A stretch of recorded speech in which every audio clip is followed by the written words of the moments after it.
तर आणखीन एक महत्त्वाची बातमी, बीड लोकसभेसंदर्भात अधिकृत भूमिका लवकरच आपण मांडणार। बीड लोकसभेसाठी इच्छुक उमेदवार ज्योती मेटे यांचे हे वक्तव्य आहे। लवकरच पत्रकार परिषद घेऊन माझी भूमिका आपण मांडणार असल्याचं ज्योती मेटे यांनी सांगितलेलं आहे। सभा मतदारसंघातील इच्छुक उमेदवार ज्योती मेटे आपल्या सोबत आहेत। आपण त्यांच्याशी बोलण्याचा प्रयत्न करूया। काही काय सांगाल, आज देवदर्शन तुम्ही या ठिकाणी आळंदीमध्ये घेताय, तुम्ही इच्छुक उमेदवार देखील बीड मधले आहात, कशी परिस्थिती बीड मध्ये वाटते आता? माफ करा, आज माऊलीच्या दरबारात आले त्याच्यामुळे या विषयावर चर्चा नाही। माऊलींचं दर्शन घेऊनच तुम्ही सुरुवात केली असं आम्ही म्हणू, पण कशी परिस्थिती असेल? माऊलीच्या दर्शनासाठी आले हा एक अनपेक्षित योगायोग आहे। मुळामध्ये मी इथे वेगळ्या कारणासाठी आले होते, का लग्नासाठी आले होते, आणि इथे आल्यानंतर माऊलींच्या चरणी लीन न होता जाणं ते योग्य वाटलं नाही, म्हणून इथे आले। मी नक्की आपल्याशी संवाद साधेन अधिकृतरित्या।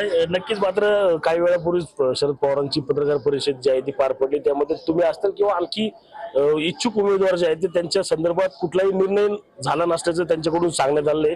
तुम्ही इच्छुक आहात, कसं पाहता या वक्तव्याकडे पवार साहेबांचे? म्हणूनच मी मगाशी म्हटलं की या बाबतीमध्ये मी आपल्या सगळ्यांना एकत्रित बोलून संवाद साधणार आहे। रणजित जाधव, टीव्ही मराठी, आळंदी, पुणे।